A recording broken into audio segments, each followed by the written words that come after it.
Shalom brothers and sisters, आप सब कैसे हैं? प्रभु को महिमा स्तुति प्रशंसा धन्यवाद हो। प्रभु यीशु में मेरे प्रियो, आज आपके सामने एक ऐसे वीडियोस के साथ आया हूं जो प्रभु पिछले काफ़ी समय से मुझ पर इस बात का बोझ दे रहे थे कि मैं इस बारे में वीडियो बनाऊं। अब प्रभु बोझ दे रहे थे, आप इस बात को सोच के हैरान ना होइए, क्योंकि परमेश्वर अपने लोगों को किसी न किसी तरह से किसी रूप में इस्तेमाल करना चाहते हैं। जैसे कि वचनों में लिखा है कि जिस तरह से तुमने अपने अंगों को पापों के लिए इस्तेमाल होने के लिए दिया, अब प्रभु में अपने अंगों को, अपने आप को परमेश्वर के कार्यों के लिए इस्तेमाल होने दीजिए। तो आप ये देखेंगे कि इसीलिए परमेश्वर जब किसी से अपनी बात कहना चाहते हैं तो किसी न किसी को इस्तेमाल करते हैं। उसी तरह से परमेश्वर ने आज मुझे आपके सामने भेजा है, और जो आज का विषय है वो आपने देख लिया होगा थंबनेल में कि किस बारे में है। आज संसार में बहुत सारे उथल पुथल, बहुत सारी बातों को, घटनाओं को हम होते हुए देख रहे हैं, और उसमें से सब बातों में से एक बात है, एक घटना है जो ज़्यादातर परिवारों में हो रही है, और वो है घर का टूटना। शैतान जानता है कि परमेश्वर ने आदम और हवा को एक आशीष दी, पति पत्नी होने की और एक पवित्र रिश्ते होने की, और वो उसी को ही ख़त्म करने में सारा जोर लगाता है। क्योंकि यूनिटी यानी कि इकट्ठे रहना, परमेश्वर की ओर से इकट्ठे रहना जो है वो आशीष का कारण है, और जो तोड़ा जाना वो परमेश्वर की ओर से नहीं होता। और वो दुष्ट इसी के लिए ही सारी योजनाएं बना के रखता है। और हम देख रहे हैं कि मसीह परिवारों में भी बहुत परिवार टूट रहे हैं। आज जो भी आप वीडियो में आज सुनने वाले हैं, ये परमेश्वर की ओर से है, मेरी ओर से नहीं। और आप बहुत सारे वचनों को बार बार सुनेंगे। इसका मतलब ये नहीं कि मैं अपना कुछ ज्ञान आपके ऊपर दिखाना चाहता हूँ, ये इसलिए है कि परमेश्वर का ज्ञान जो परमेश्वर ने स्वर्ग से हमारे लिए, सबके लिए भेजा है, वो ज्ञान हमें हर दिन के जीवन और मसीह जीवन को बिताने में किस तरह से सहायक है, और हमें अलर्ट करता उन बातों से जो परमेश्वर के विरुद्ध पाप करने से हमें बचा सकते हैं। उन्हीं वचनों को सुनते हुए, पढ़ते हुए आज हम ये सीखेंगे कि मसीह परिवारों में भी जो ये समस्या है डिवोर्स की, परिवार के टूटने की, उससे हम कैसे बच सकते हैं, और किस तरह के वो लोग हैं, किस तरह के बहन भाई हैं जो उसमें फंस रहे हैं। आइए हम प्रभु के प्रेम में आगे बढ़ें। जिस समय आप इस वीडियो को देख रहे हैं, दुनिया की सब बातों को भूल जाइए और सिर्फ इस बात को सीखिए, समझिए कि परिवार में प्रेम, शांति और स्थिरता कितनी ज़रूरी है मसीह परिवार में। आप जानते हैं आज सारे संसार में मसीह परिवारों में, आज मैं ज़्यादा बात मसीह परिवारों के बारे में करूँगा, जो मसीह परिवारों में भी पति पत्नी के बीच में भी मुकाबले होने लगे हैं, विरोध होता है, झगड़े होते हैं, और बहुत बार ऐसी बातें होती हैं जो एक दूसरे के दिल दुखाने और एक दूसरे को तकलीफ़ देने या एक दूसरे से चिढ़ करने के बारे में नज़र आती हैं। और क्या होता है, ना वो अपने घर परिवार के लोगों की सुनते हैं, ना बड़े बुजुर्गों की सुनते हैं, ना ही किसी कलीसिया में किसी बहन भाई की सलाह लेते हैं। होता क्या है कि वो ऐसे लोगों के पास जाते हैं जो नॉन बिलीवर्स हैं, जिन्होंने प्रभु यीशु को अपना मुक्ति उद्धार करता नहीं स्वीकार किया हो, और वो दुनियावी कानून या दुनियावी बातों या एक्सपीरियंसेस के ऊपर अपने सब बातों को कहते हैं। मसीह बहन भाई ऐसे लोगों के पास जाते हैं और उनसे सलाह लेने लगते हैं, और उसका फल क्या होता है कि वो संसारिक रूप से अपने अनुभवों को और संसारिक कानून को के अनुसार आप उन बहन भाइयों को सिखाने लगते हैं कि आप ऐसे कर लीजिए, आप ऐसे कर लीजिए। और हम देखते हैं कि वो रिश्ते तब भी टिक नहीं पाते।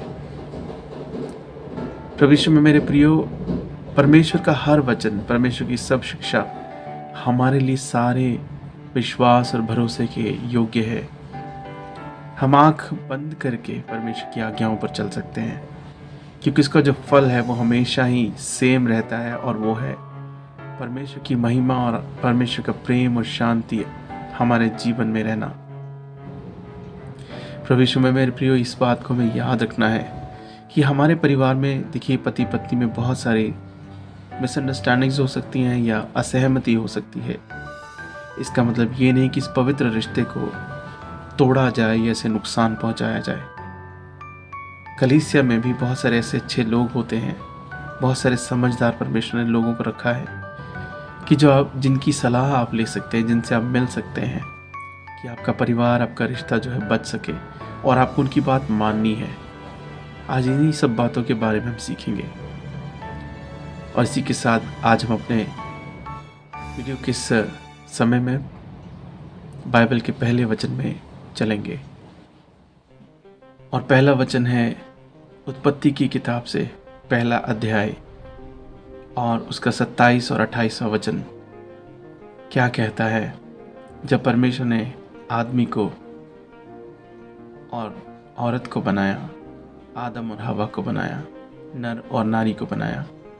आइए हम सुनते हैं। उत्पत्ति की किताब पहला अध्याय 27 और 28 वचन। तब परमेश्वर ने मनुष्य को अपने स्वरूप के अनुसार उत्पन्न किया। अपने ही स्वरूप के अनुसार परमेश्वर ने उसको उत्पन्न किया। नर और नारी करके उसने मनुष्य की सृष्टि की। और परमेश्वर ने उनको आशीष दी और उनसे कहा, फूलो फलो और पृथ्वी में भर जाओ और उसको अपने वश में कर लो, और समुद्र की मछलियाँ तथा आकाश के पक्षियों और पृथ्वी पर रेंगने वाले सब जंतुओं पर अधिकार रखो।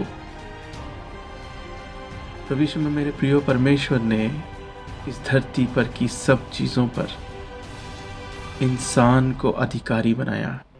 हर चीज़ के ऊपर जो भी परमेश्वर ने इस धरती पर बनाया, उस सब पर अधिकार परमेश्वर ने आदम और हवा को दिया, और उन दोनों को बनाया अपने स्वरूप में। ये सब बातें हमारे लिए कितनी ज़रूरी और कितनी जानने के लिए कितनी हमारे लिए जीवन जैसी हैं कि परमेश्वर ने हमें अपनी तरह का, अपने स्वरूप में बनाया, जैसा परमेश्वर स्वयं है। इससे बढ़कर और हमें क्या चाहिए कि परमेश्वर ने हम में फर्क नहीं रखा, सिवाय इस एक बात के कि परमेश्वर ने हमें हमारी इच्छा पर छोड़ा कि हम परमेश्वर के मार्गों को अपनाएं या परमेश्वर के मार्गों को ना अपनाएं, परमेश्वर को अपने जीवन में ग्रहण करें या ना करें। प्रभु यीशु में मेरे प्रियो, यहीं पे इंसान ने बहुत सारी चीज़ों के बारे में पाप किया और आज भी अपने उसी स्वभाव से वो बच नहीं पाता। वचन हमें आगे क्या कहते हैं वो भी सुनते हैं। उत्पत्ति की किताब में दूसरा अध्याय और 18वां वचन क्या कहता है? फिर यहोवा परमेश्वर ने कहा, आदम का अकेला रहना अच्छा नहीं, मैं उसके लिए एक ऐसा सहायक बनाऊंगा जो उससे मेल खाए। ऐसा प्रेमी पिता जो पहले ही दिन से अपनी सृष्टि के बारे में इतनी फिक्र और इतनी चिंता करने वाला परमेश्वर, और उस परमेश्वर के हृदय का प्रेम देखिए। उसने कहा कि आदम का अकेला रहना ठीक नहीं। परमेश्वर ने उसका साथी होने के लिए, परमेश्वर के मन में ऐसी प्रेरणा आई कि मैं इसे अकेला नहीं छोड़ सकता।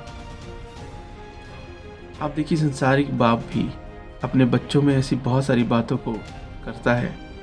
मेरा बेटा अकेला है, मेरी बेटी अकेली है, मैं उसे अकेला नहीं छोड़ सकता, उसे अकेले जाने नहीं दे सकता। पिता परमेश्वर ने भी आदम के लिए ऐसी बात को सोचा कि मैं इसे अकेला ना छोड़ूं, इसके लिए एक साथी दूं जो इसकी तरह का हो। देखिए परमेश्वर का प्रेम, परमेश्वर के जो प्रेम है, परमेश्वर का प्रेम ही परमेश्वर की सब सृष्टि को बनाने का प्रेरणा का स्रोत बना। और हम जानते हैं प्रेम परमेश्वर से उत्पन्न होता है। परमेश्वर में मेरे प्रिय, और परमेश्वर ने, हम जानते हैं फिर क्या किया। परमेश्वर जब कहा कि आदम का अकेला रहना ठीक नहीं, तो परमेश्वर ने उसके लिए हवा को बनाया। जो भी पहले के अध्याय में आपने सुना कि परमेश्वर ने आदम और हवा को अपने स्वरूप में बनाया। कितना खूबसूरत है परमेश्वर का सब कार्य, कितना प्रेम से भरा है। धन्य है सेनाओं के प्रभु, धन्य है हमारे मुक्तिदाता परमेश्वर अवश्य आखनास्तिक। अब परमेश्वर ने आदम के लिए हवा को बनाने के लिए जब निर्णय लिया और उसके जैसा उसको बनाया भी, अब परमेश्वर ने जब इस बात को कहा कि इसका अकेला रहना ठीक नहीं और उसे साथी दिया जाए, तो परमेश्वर ने हवा को बनाया और उसको साथी के रूप में प्रदान किया। और इस तरह से हम जानते हैं कि संसार की पहली शादी कह लीजिए, मैरिज कह लीजिए, यहाँ से शुरू होती है। और परमेश्वर ने जब उन दोनों को मिलाया तो एक बात परमेश्वर ने कही जो सारे संसार में आज तक भी लागू है, आज तक भी चलती है। उत्पत्ति ग्रंथ की ही किताब में हम 2 अध्याय जब 24वां वचन पढ़ते हैं तो क्या कहता है, देखिए। इस कारण पुरुष अपने माता पिता को छोड़कर अपनी पत्नी से मिला रहेगा और वे एक ही तन बने रहेंगे। आदम और उसकी पत्नी दोनों नंगे थे पर लज्जाते नहीं थे।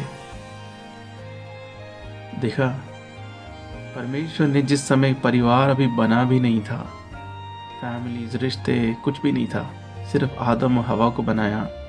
और परमेश्वर ने ऐसी बात बोली जो सारा संसार, जब तक ये इंसानियत, ये संसार है, उसके ऊपर उस बात को लागू रखा जाएगा कि इसी कारण से, क्योंकि वो दोनों एक हो जाएंगे, बेटा अपने माता पिता को छोड़कर अपनी पत्नी के साथ रहेगा। अब इसका मतलब परमेश्वर ने ये नहीं कहा कि जानबूझकर कोई अपनी माता पिता को छोड़कर अलग रहे। इसका मतलब ये था कि ऐसा होगा, क्योंकि पुत्र जो है हमेशा अपने माता पिता के साथ नहीं रह पाएगा। उसका अपना परिवार है, अपनी जिम्मेदारियां हैं, अपने सब कामों को उसको करना होगा। इसी कारण से वो अपने माता पिता से अलग होकर अपनी पत्नी के साथ रहेगा। बहुत सारे लोग इस वचन का गलत मतलब भी निकालते हैं, लेकिन ख़ास तौर पे मसीह परिवारों में जो बेटे हैं, लड़कियां जो शादियां करते लड़कियों से, उनको इस बात को समझना चाहिए कि अलग होने का मतलब ये नहीं कि अपने माता पिता के साथ बुरा व्यवहार करके उनको छोड़ दो, उनको त्याग दो, उनको निकाल दो क्योंकि बाइबल में लिखा है कि तुम अलग होगे। ऐसा नहीं है। जब परमेश्वर ने ये बात कही कि वो दोनों अलग रहेंगे, अपने माता पिता से पुत्र जो है अलग रहेगा, अपनी पत्नी के साथ रहेगा, तो परमेश्वर ने बहुत सारी चीज़ों को और भी ठहराया। 1 कुरिन्थियंस उसका 11 अध्याय 3 वचन क्या कहता है, सुनिए। परंतु मैं चाहता हूं कि तुम ये जान लो कि हर एक पुरुष का सिर मसीह है और स्त्री का सिर पुरुष है और मसीह का सिर परमेश्वर है। प्रभु में मेरे प्रियो, ये बात जो आपने अभी सुनी वचनों के द्वारा, ये बहुत पावरफुल है। जो परमेश्वर ने स्त्री के साथ पति को रहने के लिए ये बात कही कि अपने परिवार को, माता पिता को छोड़कर रहेगा, तो स्त्री के लिए अब यहाँ पे एक शिक्षा शुरू हो गई कि आदमी का सिर मसीह है और स्त्री का सिर उसका आदमी यानी पति, और मसीह का सिर परमेश्वर। यानी कि इसका मतलब ये है कि आज के समय में जिन परिवारों, मसीह परिवारों में हम देखते हैं लड़ाई झगड़े, जो स्त्रियां अपने पति यानी कि अपने सिर का अपमान कर रही हैं, वो अपने पति का नहीं, मसीह का, और मसीह का सिर परमेश्वर, परमेश्वर का अपमान कर रही हैं। प्रभु में मेरे प्रियो, यहाँ पे मैं किसी भी बहन को, किसी भी जन को दोषी ठहराने के लिए नहीं, बल्कि आप लोगों को इस बात के लिए अलर्ट करने के लिए कि आप अपने रास्तों को मोड़ लें परमेश्वर की ओर, ये सब बातें और वचन आपसे कह रहा हूँ। जैसा कि मैंने अपने वीडियो की शुरुआत में कहा कि ये सब बातें मेरी ओर से नहीं हैं। हमने नया नियम में भी पढ़ा कि औरत का सिर है आदमी। तो जितनी भी औरतें आज दुनियावी डिज़ायर्स के लिए मसीह परिवारों में दुनियावी इच्छाओं के लिए, पूर्ति के लिए, पैसों के लिए अपने पति के साथ बदतमीज़ी करना, गलत शब्द बोलना, लड़ाई झगड़े करना, कलेश करना, अशांति करना, वचनों का ना मानना, प्रार्थना ना करना, बुरे रास्ते पर चलना, दूसरों की बातों को मानकर, दूसरों की चीज़ों को सीखकर अपने परिवार में लागू करने की कोशिश करती हैं, वो सब परमेश्वर के विरोध में चल रही हैं। और जो आदमी लोग ऐसा करते हैं वो भी परमेश्वर के विरोध में चल रहे हैं, क्योंकि आदमी पर जो अपनी स्त्री का सिर है उसे प्रभु यीशु के अधीन रहना है, प्रभु यीशु की शिक्षा के अधीन रहना है। ऐसा नहीं कि वो शराब पिए, नशे करे, लड़ाई झगड़े, कलेश करके और सोचे कि फिर भी मेरी स्त्री, मेरी पत्नी मेरी ही बात माने। परमेश्वर की ऐसी शिक्षा नहीं है। और इसी अध्याय में हम आगे के वचनों में जब पढ़ते हैं 1 कुरिन्थी 11:8 और 9, देखिए क्या कहते हैं। क्योंकि पुरुष स्त्री से नहीं परंतु स्त्री पुरुष से हुई है, और पुरुष स्त्री के लिए नहीं सिरजा गया परंतु स्त्री पुरुष के लिए सिरजी गई है। प्रभु यीशु में मेरे प्रियो, उत्पत्ति ग्रंथ के अध्याय में पहले आपने जब सुना, हमने देखा कि परमेश्वर ने दूसरा अध्याय में जब कहा कि इसका अकेला रहना ठीक नहीं, तो परमेश्वर ने आदम को बनाने के बाद स्त्री को बनाया। और हम सब जानते हैं, वचनों में लिखा है कि परमेश्वर ने स्त्री को आदम की पसली से बनाया। इसीलिए हमने अभी पढ़ा कि आदम को स्त्री के लिए नहीं बल्कि स्त्री को आदम के लिए बनाया गया। आगे बढ़ते हैं। अब इस बारे में प्रभु यीशु ने क्या कहा, मत्ती की किताब में हम चलेंगे, उसका 19 अध्याय और 4, 5 और 6 वचन पढ़ेंगे। उसने उत्तर दिया, क्या तुमने नहीं पढ़ा कि जिसने उन्हें बनाया उसने आरंभ से नर और नारी बनाकर कहा, इस कारण मनुष्य अपने माता पिता से अलग होकर अपनी पत्नी के साथ रहेगा और वे दोनों एक तन होंगे। अतः वे अब दो नहीं परंतु एक तन है। इसलिए जिसे परमेश्वर ने जोड़ा है उसे मनुष्य अलग न करे। प्रभु यीशु में मेरे प्रियो, पति पत्नी का एक दूसरे के साथ झगड़ा करना, अलग होना, डिवोर्स लेना, बच्चों को छोड़ जाना, और ये बातें हम आज पत्नियों की तरफ से ज़्यादा देख रहे हैं। मैं ये नहीं कहता कि आदमी सारे सही हैं, आदमी लोग भी बहुत गलतियां और पाप करते हैं। प्रभु यीशु में मेरे प्रियो, पर प्रभु यीशु ने इसी बात को दोहराकर हम देखते हैं कहा कि परमेश्वर ने उन्हें एक बनाया है। परमेश्वर ने एक बनाया है, इसलिए कोई उन्हें अलग ना करे। तो पति अपने परिवार को छोड़कर अपनी पत्नी के साथ रहेगा, और आगे पत्नी भी अपने परिवार को छोड़कर अपने पति के घर में आती है। इसका मतलब ये नहीं है कि परमेश्वर ने पत्नी के साथ अन्याय किया है।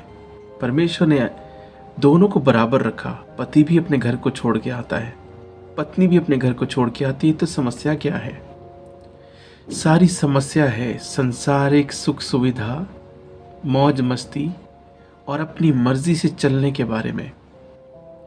जो लोग, चाहे वो पति है चाहे पत्नी है, बच्चे हैं, बूढ़े हैं, जवान हैं, जो लोग अधीनता को स्वीकार नहीं करते, उनके जीवन में, उनके परिवार में प्रॉब्लम्स ही प्रॉब्लम्स रहेंगी, क्योंकि उन्होंने परमेश्वर की अधीनता को स्वीकार नहीं किया।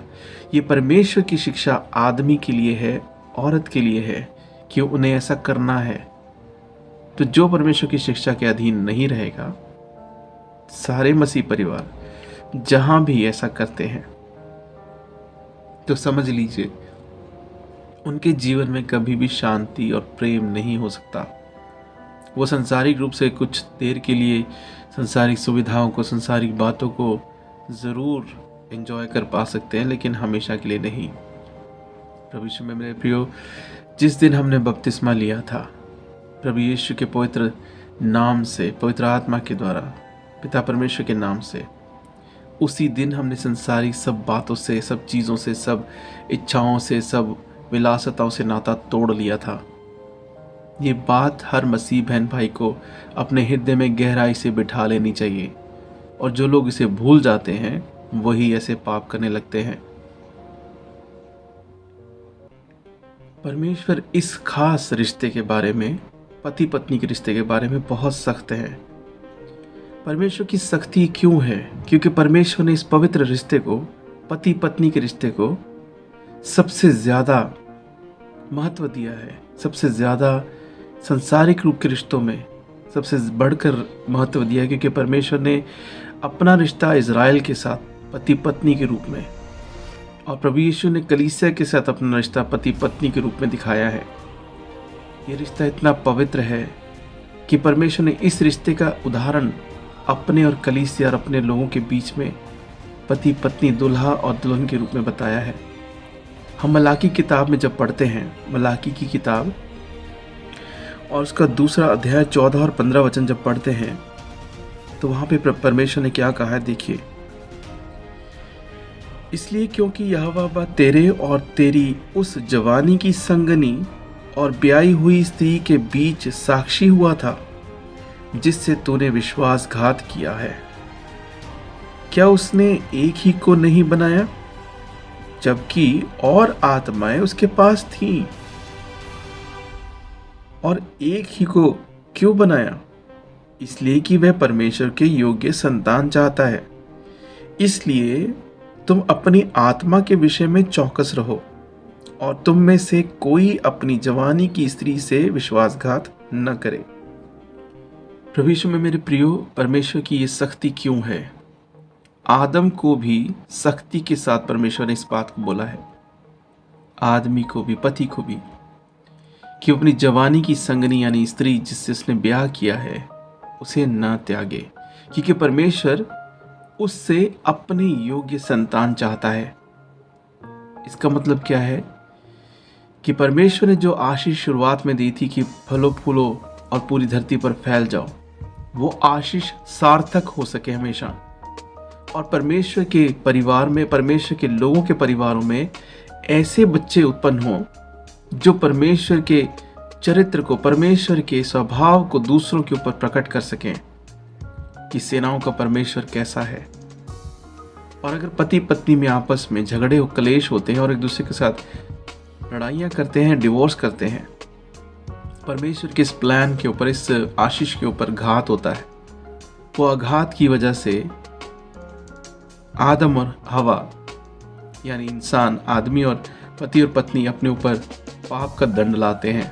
और हम देखते हैं जितने भी लोग डिवोर्स करते हैं, उनके ज़्यादातर परिवार अगर पश्चाताप ना करें, अपने इस पाप से तौबा ना करें, तो वो सदा के लिए उनका परिवार टूट जाते हैं और सारा जीवन या तो वो अकेले बिताते हैं, या गंदगी में, या बुराई या पाप में बिताते हैं, या उनके परिवार में कभी शांति प्रेम होता ही नहीं। प्रभु यीशु में मेरे प्रियो, परमेश्वर हमसे प्रेम करते हैं। वो एक अच्छे पिता की तरह अपने बच्चों को एक एक बात, जीवन की एक एक बात सिखाते हैं। ये सब बातें अगर परिवारों में, मसीह परिवारों में सब माने, तो कभी किसी मसीह परिवार में डिवोर्स नहीं होगा, कभी पति पत्नी में झगड़ा नहीं होगा। एक भी जगह बाइबल में, एक भी जगह आप निकाल के देखिए, अगर आपको मिल सकती है तो, कि जहाँ पे परमेश्वर के लोगों के पति, जो बच्चे हैं, जो पति पत्नी आपस में झगड़ा करके अपने पतियों को छोड़कर चले गए या डिवोर्स दे दिया, और जिन्होंने ऐसा किया वो परमेश्वर के लोग नहीं। आप इस बात को देखिए। जिन मसीह परिवारों में पति पत्नी, बच्चे, बड़े बूढ़े सब परमेश्वर के वचन को अपने जीवन में चरितार्थ करते हैं, अपनाते हैं और वैसा ही चलते हैं, ये ना कह के कि ये तो किताबों की बातें हैं, किताबों में रह जाती हैं। बहुत सारे मसीह परिवारों में ऐसा लोग सोचते हैं, या शायद कोई करते भी होंगे।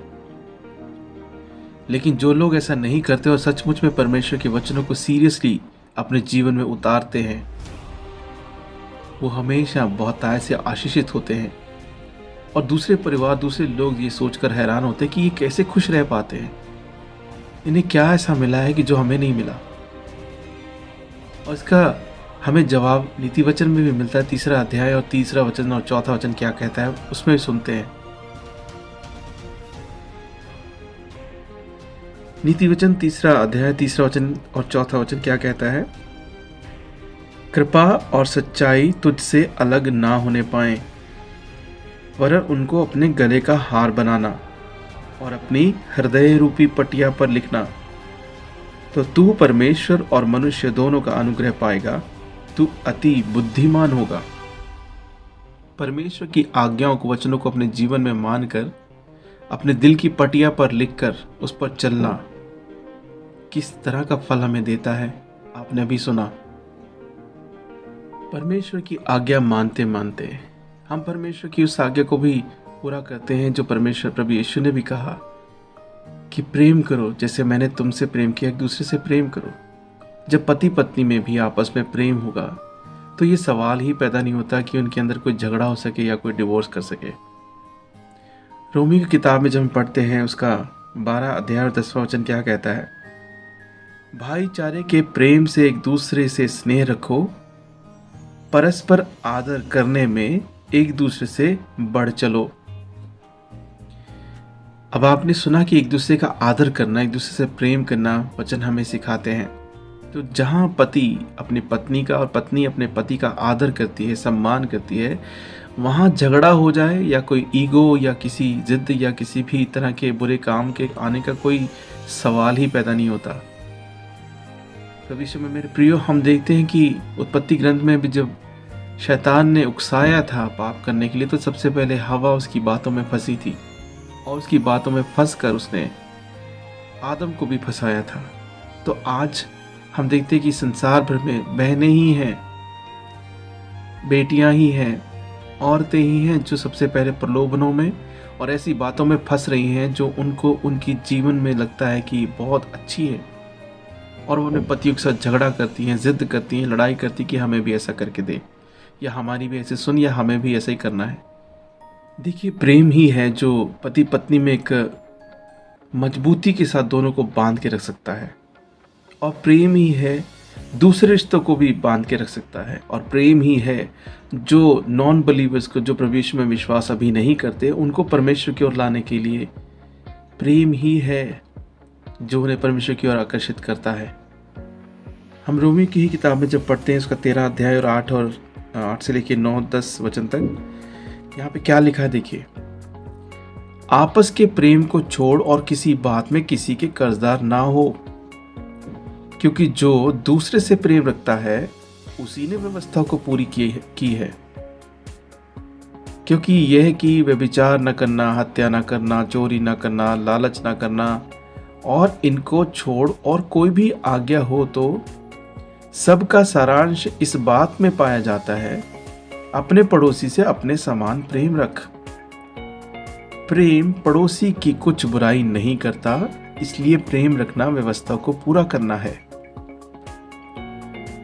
पति पत्नी में भी आपस में प्रेम जो है एक दूसरे को बुराई करने से रोकता है, एक दूसरे की बुराई करने से रोकता है, जो कि पति पत्नी के रिश्ते को खराब करने में बहुत बड़ी भूमिका निभाता है, एक दूसरे की बुराई करना। और चाहे वो बच्चों में हो, पति पत्नी में हो, परिवार में, रिश्तेदारी में, या दोस्तों में, कुछ भी, कोई भी रिश्ता क्यों ना हो, उसमें ये बहुत बड़ी भूमिका निभाता है कि अगर कोई किसी दूसरे की बुराई करता है या बुरा भला बोलता है, इससे बचने की ज़रूरत है। वचन हमें यही सिखाते हैं कि प्रेम जो है वो कभी किसी की बुराई नहीं करता। आपको किसी बात से तकलीफ है या शिकायत है या किसी बात से एतराज़ है या आपके पसंद की बात नहीं हो रही, तो वचन क्या कहते हैं कि आप एक दूसरे को सहन कीजिए, सह लीजिए। आप चुप रहेंगे, शांत रहेंगे, प्यार करेंगे और बुराई के बदले में भी प्यार करेंगे, तो कभी भी आपके परिवार में, हमारे परिवारों में कभी भी ऐसी बातें देखने को नहीं मिलेंगी जो हम दूसरों के परिवारों में देखते हैं। परमेश्वर ने पति पत्नी के रिश्ते को किस तरह से कलीसिया और अपने लोगों के बीच में अपने आप को पति कहकर और कलीसिया को यानी कि परमेश्वर ने अपने लोगों को एक पत्नी के रूप में कैसे कहा है, हम यशायाह नबी की किताब में उसका 54वां अध्याय यानी 54 चैप्टर में 5वां वचन में हम क्या सुनते हैं, देखिए। क्योंकि तेरा कर्ता तेरा पति है, उसका नाम सेनाओं का यहोवा है, और इज़राइल का पवित्र तेरा छुड़ाने वाला है। वे सारी पृथ्वी का भी परमेश्वर कहलाएगा। Glory to God, glory to Jesus, hallelujah. प्रभु यीशु में मेरे प्रियो, देखिए कि परमेश्वर स्वयं इस बात को बोल रहे हैं अपने लोगों के लिए कि इज़राइल को यानी अपने लोगों को छुड़ाने वाला परमेश्वर जो है वो उनका पति है। अब सांसारिक रूप से पति पत्नी का जो रिश्ता है, आमतौर पे दुनिया में, मैं शब्द को इस्तेमाल नहीं करना चाहता, आप सब जानते हैं पति पत्नी के बीच में क्या होता है। उस खास एक बात को लेकर जो SE और आगे आप समझ सकते हैं, उस शब्द को ऐसा इस्तेमाल किया जाता है कि शादी करने का मतलब सिर्फ वही है। शादी करने का मतलब क्या है? इंटीमेट, यानी कि एक दूसरे के बीच में एक हो जाना। अब ये जरूरी एक हो जाना उसी एक कारण से नहीं है।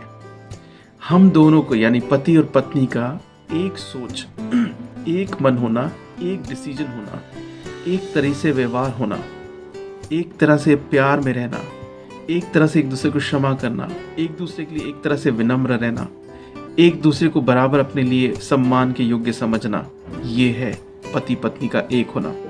परमेश्वर इसी स्टैंडर्ड को हमें सिखाता है अपना उदाहरण देकर इज़राइल के साथ, अपने लोगों के साथ।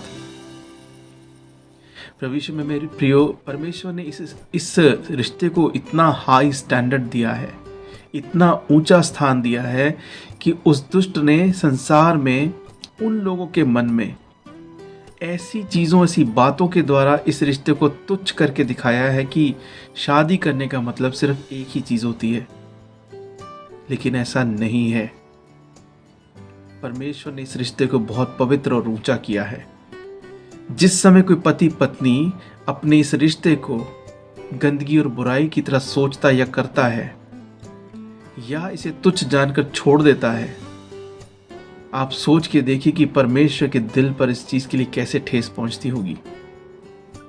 अगर आप सोच सकते हैं तो जो ऐसा कर बैठते हैं और जो ऐसा करना चाहते हैं उनके लिए इसमें कोई फर्क नहीं पड़ता, क्योंकि वो प्रभु के वचनों पर नहीं चलते।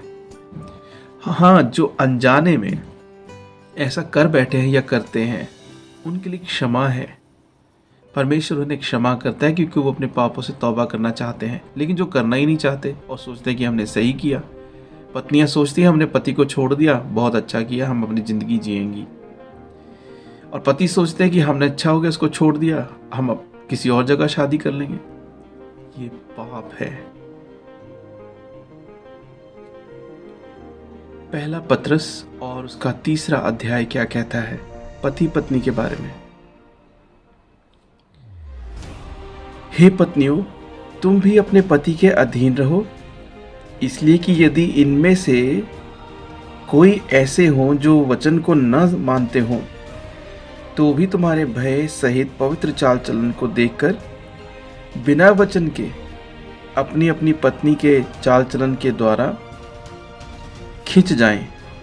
तुम्हारा श्रृंगार दिखावटी ना हो, अर्थात बाल गूंदना और सोने के गहने या भांति भांति के कपड़े पहनना, वरन तुम्हारा छिपा हुआ और गुप्त मनुष्यत्व नम्रता और मन की दीनता की अविनाशी सजावट से सुसज्जित रहे, क्योंकि परमेश्वर की दृष्टि में इसका मूल्य बड़ा है। पूर्व काल में पवित्र स्त्रियां भी जो परमेश्वर पर आशा रखती थीं, अपने आप को इसी रीति से संवारती और अपने अपने पति के अधीन रहती थीं, जैसा सारा अब्राहम के आज्ञा में रहती और उसे स्वामी कहती थी। इसी प्रकार तुम भी यदि भलाई करो और किसी प्रकार के भय से भयभीत ना हो, तो उसकी बेटियां ठहरोगी। वैसे ही हे पतियों, तुम भी बुद्धिमानी से पत्नियों के साथ जीवन निर्वाह करो और स्त्री को निर्बल पात्र जानकर उसका आदर करो, ये समझकर कि हम दोनों जीवन के वरदान के वारिस हैं, जिससे तुम्हारी प्रार्थनाएं रुक न जाएं। प्रभु यीशु में मेरे प्रियो, आपने सुना पति पत्नियों के लिए वचन क्या कहते हैं। ये रिश्ता बहुत पवित्र है। ये वही आशीष के बारे में अभी आपने सुना जो परमेश्वर ने दी कि फलो फूलो और बढ़ जाओ। और याद रखिए, परमेश्वर जो मसीह परिवारों से अपने लिए संतान चाहता है, वो परमेश्वर के स्वभाव और चरित्र को दर्शित कर सके, दिखा सके दूसरों को, ऐसा जीवन वो बिताएं। इसके लिए परमेश्वर चाहता है कि पति पत्नी मिलके रहें, टूटे नहीं। क्योंकि जब जो पति पत्नी आपस में झगड़ा करते हैं, कलेश करते हैं, बुराई करते हैं, तो परमेश्वर को वो इस प्लान को, इस आशीष को, परमेश्वर की कही हुई इस बात को अपमानित करते हैं और उनके जीवन में सिवाय प्रॉब्लम्स और तकलीफ और दुख के और कुछ भी बाकी नहीं रह जाता।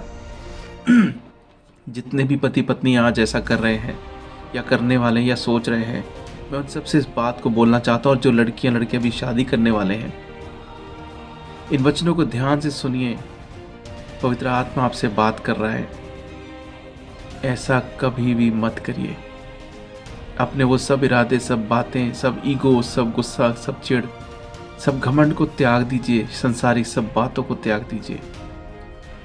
जिस दिन आपने बपतिस्मा लिया, उस दिन आपने इस बात को सब संसार के सामने ग्रहण किया है कि जो परमेश्वर के वचन है, जो परमेश्वर ने जीवन सिखाया है, वैसा ही मैं जीवन जीऊंगा या जीऊंगी। अब आपके पास ऐसा ऑप्शन नहीं है कि आप कुछ भी करें जैसे इस संसार के लोग करते हैं। उनके लिए अभी भी क्षमा बाकी है, क्योंकि वो भी अनजान है, उन्हें नहीं पता। लेकिन आपने इस बात को सीख लिया है, जान लिया है जिस दिन आपने बपतिस्मा लिया। इफिसियों की किताब 4 अध्याय उसका 32वां वचन क्या कहता है?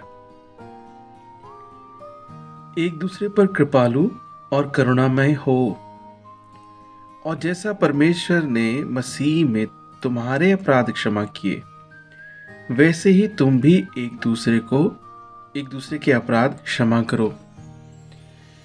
प्रभु यीशु में मेरे प्रियो, एक दूसरे को क्षमा करना हम परमेश्वर से सीखते हैं। प्रभु यीशु ने जब प्रार्थना करना सिखाया, हे पिता हमारे, उसमें क्या सिखाया है कि जैसे हम दूसरों के अपराध क्षमा करते हैं, हमारे अपराध क्षमा कर।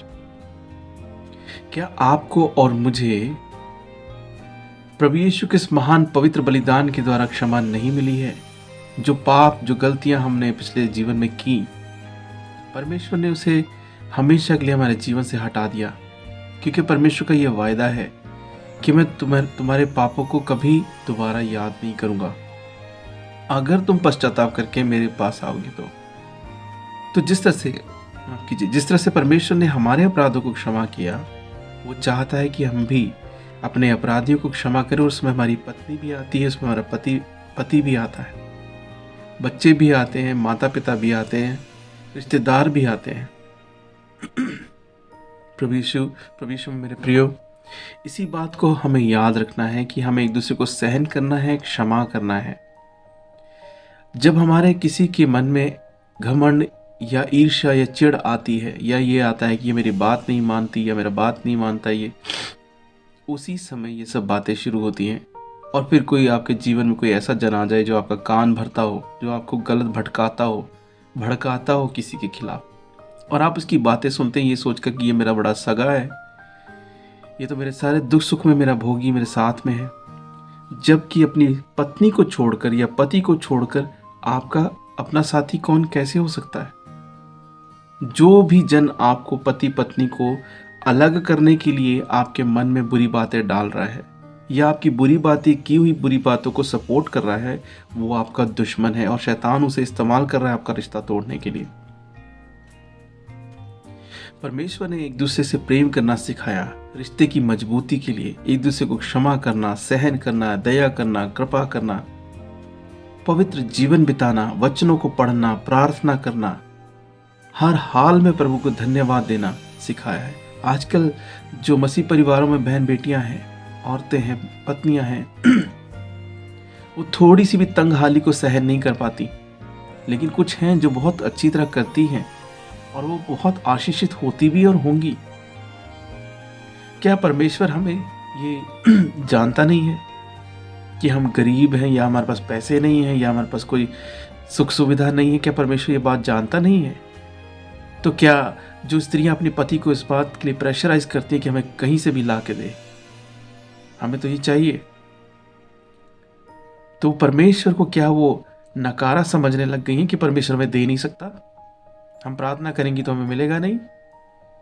परमेश्वर में मेरे प्रिय इस बात को याद रखना है और पतियों को भी इस बात को याद रखना है कि जितना परमेश्वर ने आपको सामर्थ्य दी है, अपनी पत्नियों को उनका भरण पोषण, उनका जरूरतों को पूरा करने के लिए अपना पूरा मन लगा के कीजिए।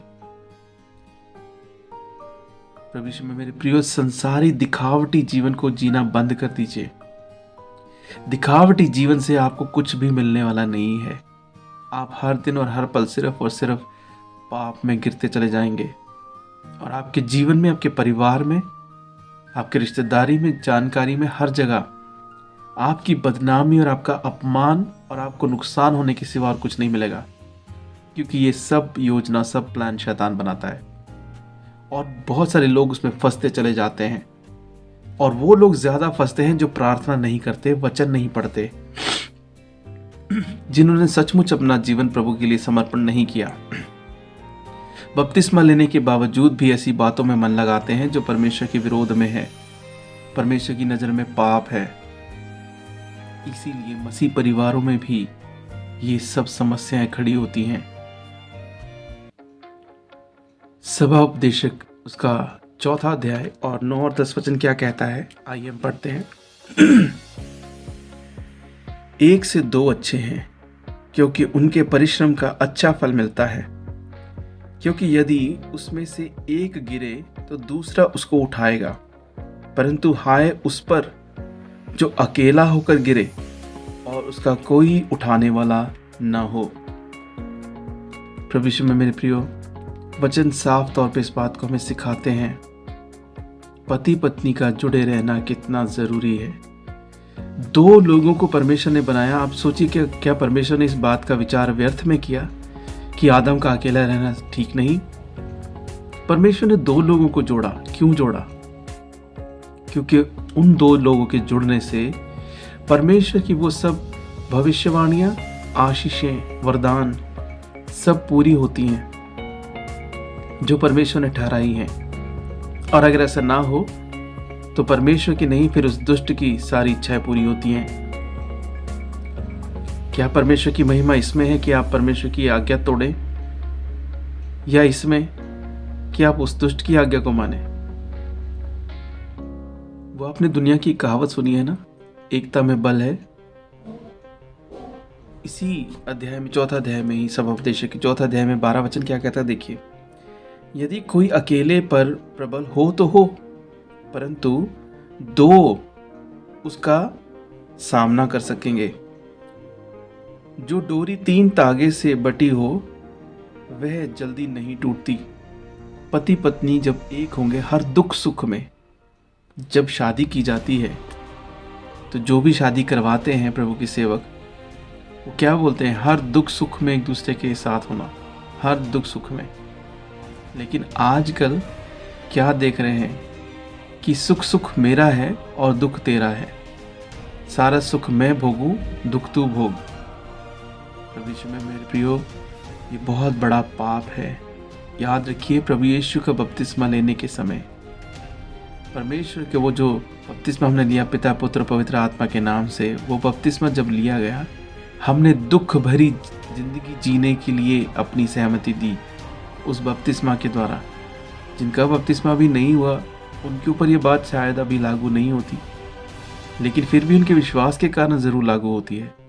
लेकिन जिन्होंने बपतिस्मा लिया और विश्वास भी किया, ये बात उनके ऊपर लागू होती है कि हमने मसीह जीवन जीने के लिए सहमति दी है। और मसीह जीवन दुख से भरा जीवन है, हर बात के लिए दुख और तकलीफ सहना, लग्जरी लाइफ जीना नहीं। इफिसियों की किताब में हम पढ़ते हैं 4 अध्याय 2 और 3 और 4 वचन पढ़ेंगे। अर्थात सारी दीनता और नम्रता सहित और धीरज धरकर प्रेम से एक दूसरे की सह लो, और मेल के बंधन में आत्मा की एकता रखने का यत्न करो। एक ही देह है और एक ही आत्मा, जैसे तुम्हें जो बुलाए गए थे, अपने बुलाए जाने से एक ही आशा है।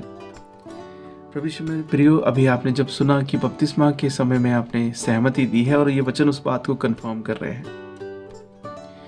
आपने अभी तक जितनी भी मेरे मुख से बातें सुनी वो सब मेरी अपनी बनाई बातें नहीं हैं, क्योंकि मेरी तो कोई ज़रूरत भी नहीं है कि कोई सुने और माने, क्योंकि मैं तो कुछ भी नहीं, लेकिन परमेश्वर का वचन, पवित्र आत्मा हमसे बात कर रहा है।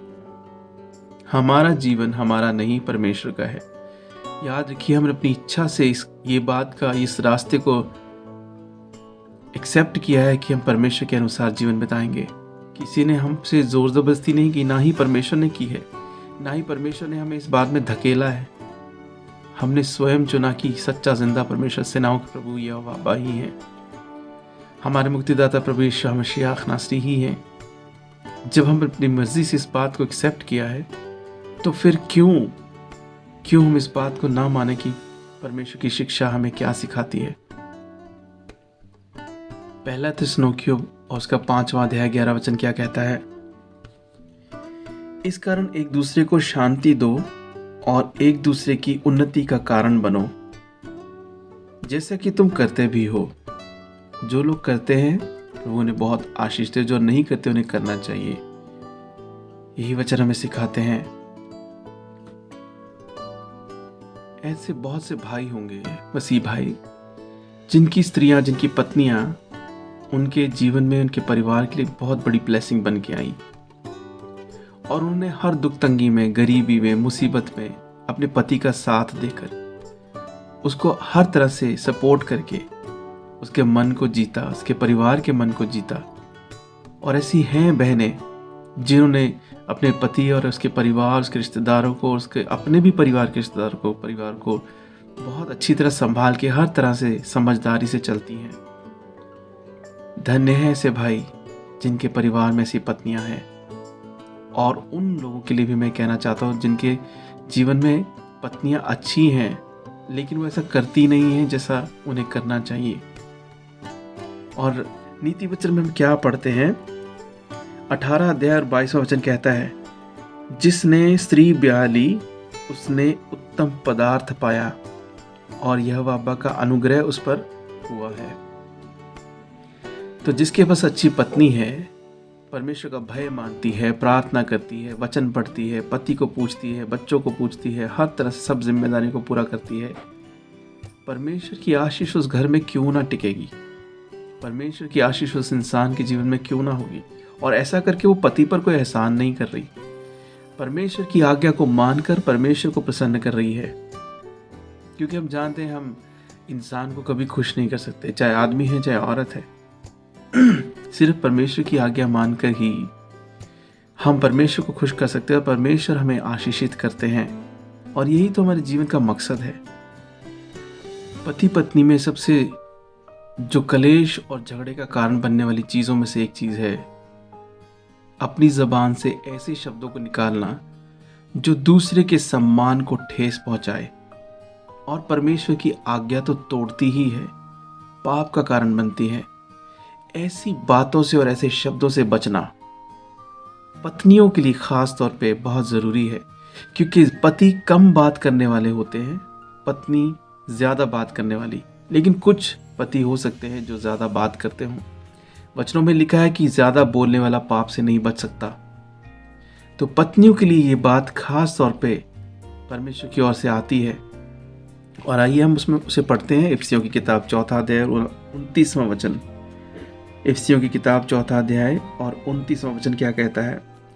कोई गंदी बात तुम्हारे मुंह से ना निकले, पर आवश्यकता के अनुसार वही निकले जो उन्नति के लिए उत्तम हो, ताकि उससे सुनने वालों पर अनुग्रह हो। यानी कि सुनने वालों पर अनुग्रह।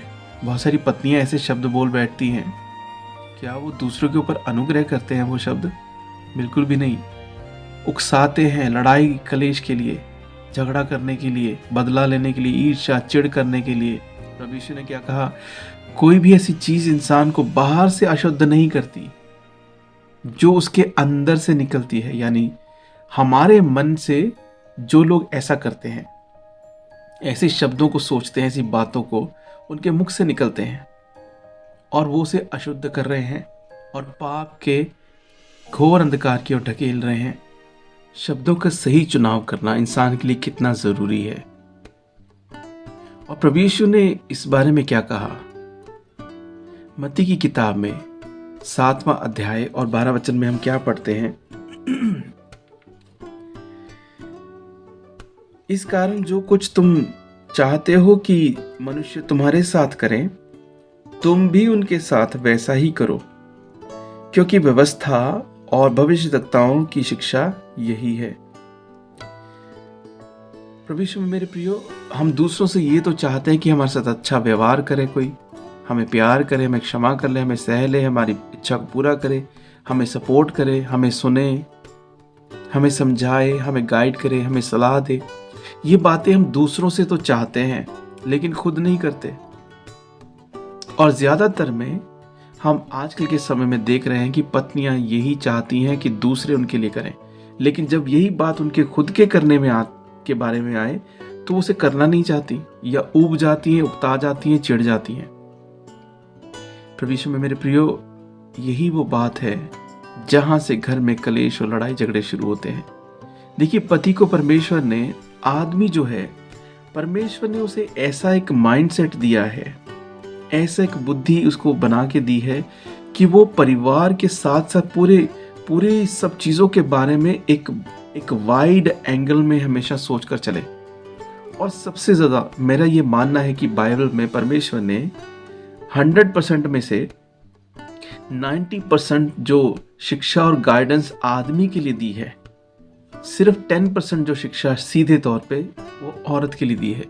ऐसा क्यों? कि परमेश्वर की एक्सपेक्टेशंस आदमी से ज्यादा है कि आदमी ऐसा करे, अगुआ ऐसा करे, घर का अगुआ ऐसा करे। क्यों परमेश्वर? ये परमेश्वर ने अपनी ओर से सबके लिए दिया है। ये किसी आदमी ने अपने लिए डिसाइड नहीं किया कि मैं आदमी हूं तो मेरे लिए ऐसा किया जाए। परमेश्वर ने ये प्लान बनाया है। जो भी स्त्रियां, जो भी पत्नियां मसीह परिवारों में खास तौर पे अपने पति के साथ ऐसा करती हैं जो परमेश्वर की दृष्टि में सही नहीं, वो परमेश्वर का विरोध कर रही हैं। उनके जीवन में खुशियों और आशीषें कैसे आएंगी? जरा सोचिए। इफिसियों की किताब में 5वां अध्याय और 25 और 28 वचन क्या कहते हैं? पतियों के लिए, हे पतियों, अपनी पत्नी से प्रेम रखो, और मसीह ने भी कलीसिया से प्रेम करके अपने आप को उसके लिए दे दिया।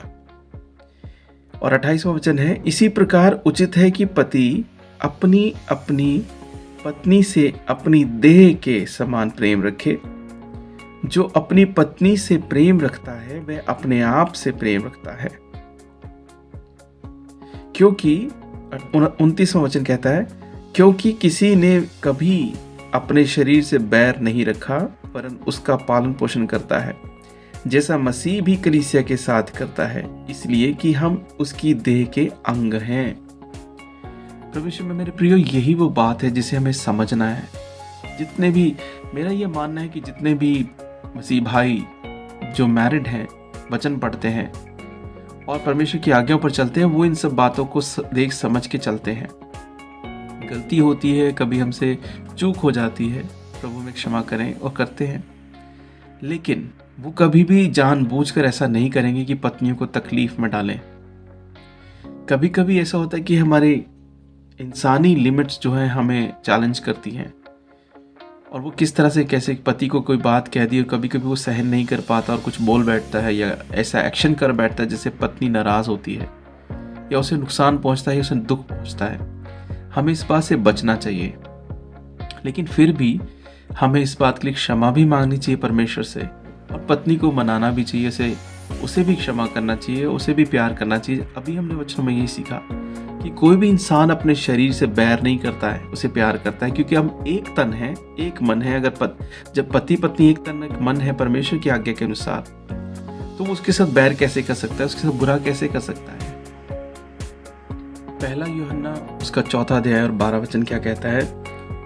परमेश्वर को कभी किसी ने नहीं देखा, यदि हम आपस में प्रेम रखें तो परमेश्वर हम में बना रहता है और उसका प्रेम हम में सिद्ध हो गया है। आपस में प्रेम रखना क्या है? क्षमा करना, दया करना, मदद करना, सहन करना, हर तरह से समझाना, सलाह देना, सलाह लेना, एक दूसरे की केयर करना, ये सब प्रेम का हिस्सा है।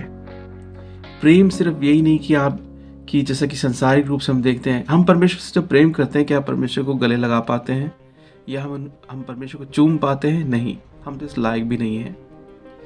परमेश्वर से प्रेम करना क्या है? परमेश्वर की आज्ञाओं को मानना।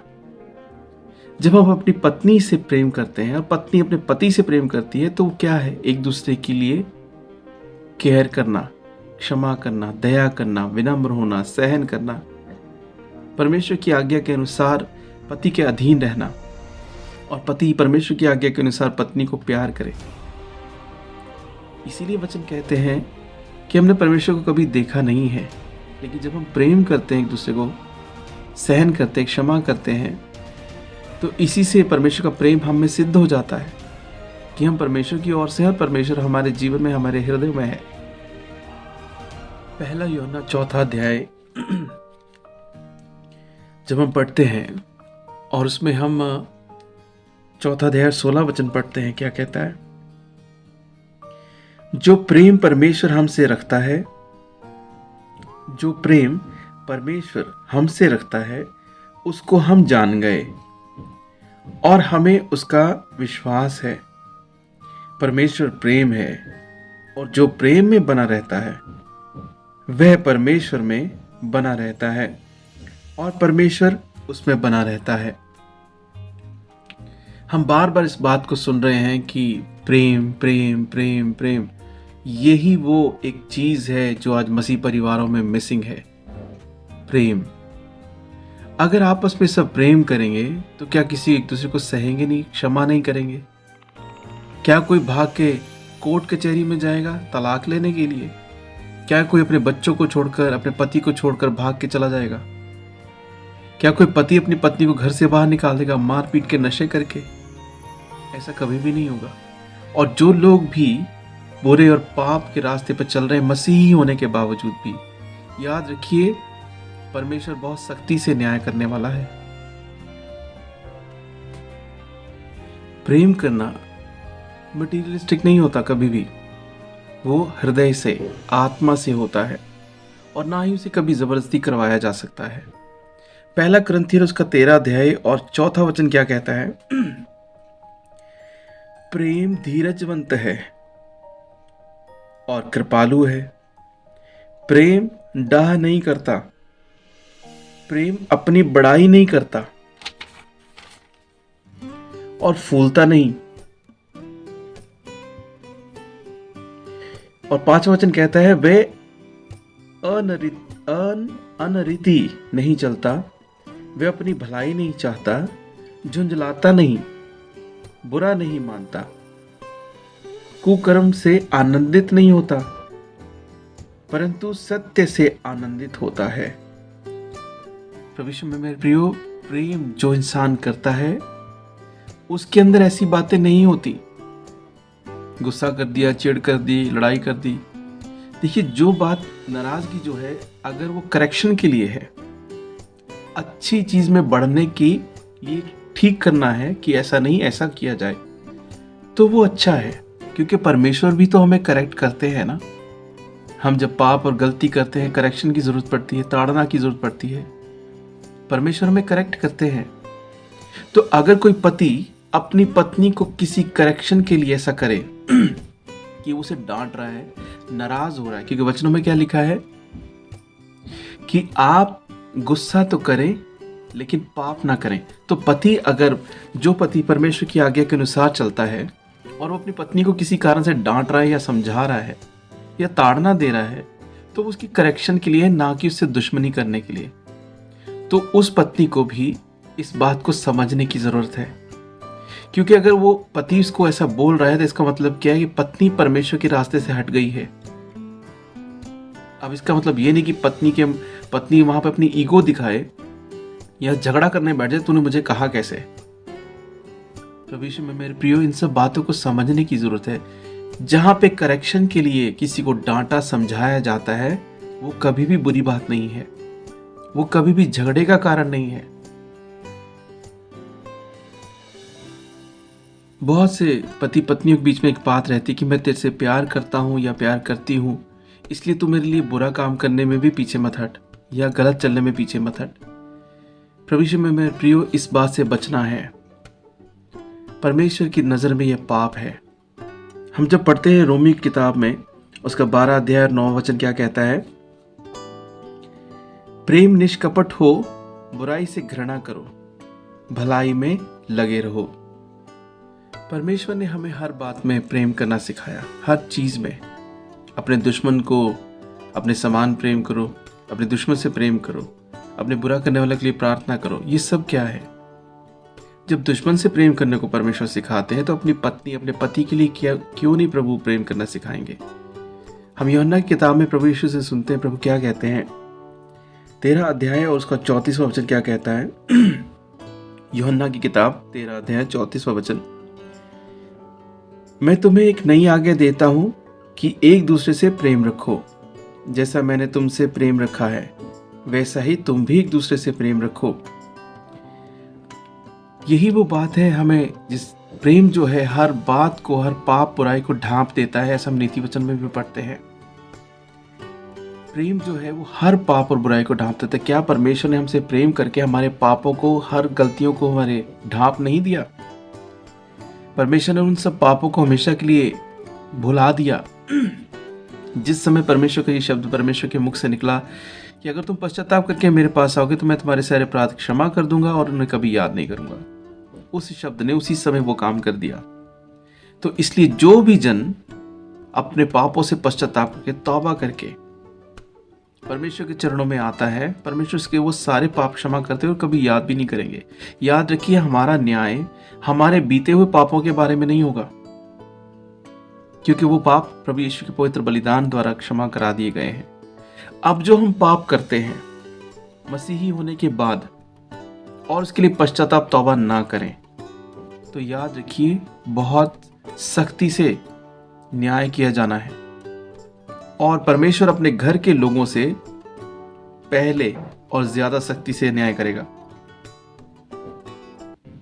अब इतनी सारे वचन एक दूसरे को क्षमा करने, सहन करने, प्रेम करने के बारे में सुनने के बाद परमेश्वर हमसे क्या चाहता है? परमेश्वर ने जो आदम और हवा की सृष्टि की और सब कुछ, सब आशीषों को, वरदानों को दिया, और वो आज तक हमारे जीवन में फ्लो हो रहे हैं, आज भी। और जब तक इंसान संसार में है तब तक ये होता रहेगा, क्योंकि वो परमेश्वर का वचन है, एक बार कह दिया गया वो कभी टलता नहीं है। मरकुस की किताब में हम पढ़ते हैं 10वां अध्याय, उसका 9वां वचन क्या कहता है? इसलिए जिसे परमेश्वर ने जोड़ा है उसे मनुष्य अलग ना करे। यानी कि स्वयं जो डिवोर्स लेने की बात करता है, पत्नियां या पति, या उन दोनों के बीच में कोई तीसरा इंसान आकर उन दोनों को तोड़ने के काम करता है, उनके लिए परमेश्वर क्या आज्ञा देता है कि जिसे परमेश्वर ने जोड़ा है उसे कोई अलग ना करे। जो लोग ये सोचते हैं कि पति पत्नी के बीच में हमने समझौते के साथ डिवोर्स करा दिया या दोनों को अलग करा दिया, वो लोग भी सावधान हो जाएं, क्योंकि परमेश्वर उनसे भी सख्ती से न्याय करेगा। मसीहियों का काम क्या है कि जब किसी जोड़े में, यानी कि पति पत्नी में कोई झगड़ा कलेश हो जाए मसीह परिवार में, तो दूसरे मसीह बहन भाई उनको समझाएं, उनको तसल्ली देकर बताएं और वचनों के द्वारा ही उनको इस बात के बारे में सिखाएं कि वो ऐसे काम ना करें। परमेश्वर हमसे प्रेम करते हैं। क्या जब हम परमेश्वर की आज्ञा के विरुद्ध जाते हैं तो हम परमेश्वर से अपने आप को अलग नहीं कर रहे? क्या फिर से हम वही पाप नहीं करने लगे जो हमने बपतिस्मा लेने से पहले किए थे? इसीलिए प्रभु यीशु यूहन्ना 15:12 में क्या बोलते हैं? यूहन्ना की किताब 15 अध्याय और 12 वचन, मेरी आज्ञा यह है कि जैसे मैंने तुमसे प्रेम रखा वैसे ही तुम भी एक दूसरे से प्रेम रखो। फिर से वही बात, प्यार करना। और ये प्यार करना फिर से मैं याद दिलाना चाहता हूँ, वो वाला नहीं जो संसार में उस दुष्ट ने फैला रखा है। जैसे कि संसार में बहुत सारे LGBTQ और इस तरह की संस्थाओं से हम सुन रहे हैं कि आदमी आदमी औरत औरत से प्यार कर रहे हैं, और वो प्यार की परिभाषा ही बिल्कुल अलग है। परमेश्वर ने इस रिश्ते को, पति पत्नी का जो रिश्ता है, बहुत ही पवित्र और प्रेम से भरा बनाया है। और इसके ऊपर बदनामी और दाग लगाने के लिए उस दुष्ट ने एक ऐसी फौज तैयार कर रखी है जो ये दिखाए कि नहीं, प्रेम तो इसे भी कहते हैं। बहुत सारे परिवारों में भी हम देखते हैं कि ऐसी बातें सुनने को मिलती हैं। अब मैं इस बारे में पूरी तरह से पक्के तौर पर तो नहीं कह सकता कि क्या वो मसीह परिवारों में है या नहीं, क्योंकि मसीह परिवारों में ऐसा होना इम्पॉसिबल है। क्योंकि जो मसीही होगा वो ऐसी बातों से दूर रहेगा, पाप से, बुराई से दूर रहेगा। इसीलिए खास तौर पे पत्नियों को अपने पति के अधीन रहना है। हम इफिसियों की किताब में जब पढ़ते हैं, इसका 5वां अध्याय और 21वां वचन क्या कहता है? मसीह के भय से, किसके? मसीह के भय से एक दूसरे के अधीन रहो। एक दूसरे के अधीन, मसीह के भय से। अधीनता किस बात की होती है? कोई किसी को गुलाम नहीं बनाना चाहता। यहाँ परमेश्वर प्रभु के वचन किसी को गुलाम बनाने के बारे में नहीं कह रहे हैं। अधीनता क्या होती है कि जब आप किसी की बात मान लेते हैं, तो आपने जब किसी की बात मानी, किसी में मतलब जो मसीही है, परमेश्वर का भय मानने वाला है और पवित्र रास्ते पर चल रहा है, उसकी बात जब आप मान लेते हैं तो आप उसकी उस बात मानने के कारण से अधीन हो गए। और वो बात परमेश्वर की नज़र में, परमेश्वर की दृष्टि में सही है और वचनों के अनुसार है, तो उस बात को मानना है। लेकिन वो परमेश्वर के अनुसार नहीं है। अब आमतौर पे पिछले समय में, पिछले आज से कुछ 30-40 साल पहले जब हम परिवारों में देखते थे, पत्नियां अपने पति को ज़्यादातर सपोर्ट करती थी, उनकी हर बात में। चाहे वो घर को लेके, बच्चों को लेके, पत्नी अपने आप को लेके कोई भी फैसला लेते थे, पत्नियां उनके साथ खड़ी हो जाती थी कि हाँ, हमारे पति ने कहा है, हम ऐसा ही करेंगे। और वो परिवार 10-10, 12-12 लोगों का, 15-15 लोगों का परिवार भी खुश रह पाता था। लेकिन आज एक परिवार में एक बच्चा होता है, एक बच्चा या 2 बच्चे होते हैं, तो 2-3 लोगों के परिवार में भी शांति नहीं रह पाती। उसके पीछे कारण क्या है? कि सबकी अपनी अपनी ओपिनियन बन जाती है, अपने अपने डिसीजंस बन जाते हैं। पति कहता है ऐसे करेंगे, पत्नी कहती नहीं ऐसे करेंगे, बच्चे कहते हैं नहीं हम ऐसा करेंगे। ये 3 तरफ का जो बनता है डिसीजन, उसी कारण से परिवार में असहमति, कलेश, जिसका फायदा वो दुष्ट उठाता है।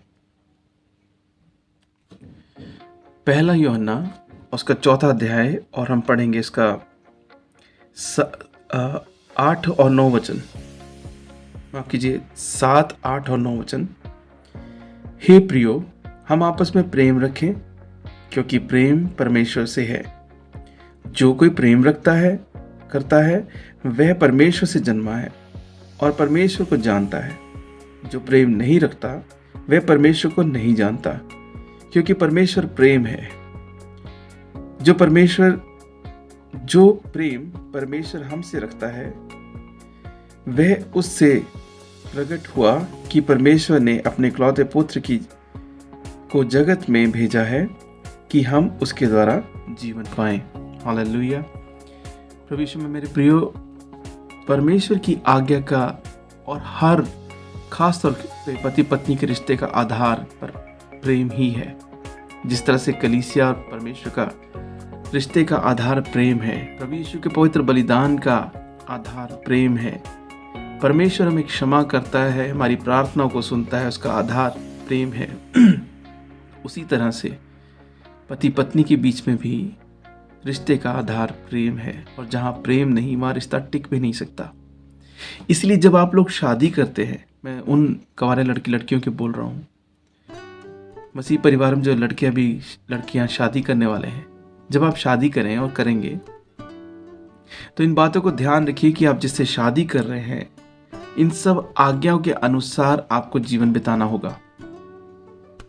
और अगर आप ऐसा नहीं कर पाएंगे तो परमेश्वर को नाराज करेंगे, या परिवार में अपने लिए मुसीबतें खड़ी करेंगे, और जिनकी शादियां अभी नई नई हुई हैं और जिनकी पहले हो रखी हैं, उनके लिए भी ये शिक्षा है कि आपको परमेश्वर को खुश करने के लिए, परमेश्वर के अनुसार जीवन बिताने के लिए आपस में प्रेम से रहना होगा, और ये मन से करना होगा, क्योंकि आप भी चाहते हैं, हम सब चाहते हैं कि हम परमेश्वर के दर्शन पाएं, परमेश्वर के राज्य में, स्वर्ग राज्य में एक साथ हमेशा रहें। आज आपने बहुत सारे वचनों को पढ़ा और सुना। प्रभु यीशु में मेरे प्रियो, अब इस वीडियो के अंत तक जो लोग पहुंच चुके हैं वो सचमुच परमेश्वर से प्रेम करते हैं और सचमुच चाहते हैं कि उनके जीवन में परमेश्वर का वास हो। और जो बहनें इस वीडियो को देख रही हैं, मैं उनके लिए खास तौर पे परमेश्वर से आशीषों को मांगता हूँ। प्रभु आपको बहुत आय से आशीषित करे, क्योंकि आपके मन में ये बोझ है कि मुझे मेरे परिवार को संभालना है और परमेश्वर को प्रसन्न रखना है। और जो बहनें, जो भाई इस वीडियो के बीच में छोड़कर चले गए, प्रभु उन्हें भी क्षमा करे और आशीष दे, क्योंकि ये संदेश ना ही मेरी ओर से है, ना ही मेरी अपनी तरफ से बनाए हुए कहानियों की तरह है। संसार में आप देख रहे हैं कि लोग बहुत सारी चीज़ों में अपना समय बिताते हैं, ज़्यादातर मोबाइल चलाने में, लैपटॉप चलाने में, या घूमने फिरने में, या ऐसी बातों में जो लड़ाई झगड़े की हैं, या दूसरे के जीवन में क्या चल रहा है। लेकिन परमेश्वर की शिक्षा, परमेश्वर के वचन को सिखाने के समय में जो बहन भाई उसे सुनते हैं, सचमुच में वो मसीही हैं। प्रभु यीशु में मेरे प्रियो, मैं आपको प्रभु यीशु के नाम में प्रोत्साहित करना चाहता हूं कि अगर आपसे ऐसे पाप और गलतियां हुई हैं, उसके लिए आज ही अभी क्षमा मांगिए। परमेश्वर के चरणों में अपने आप को समर्पण करिए।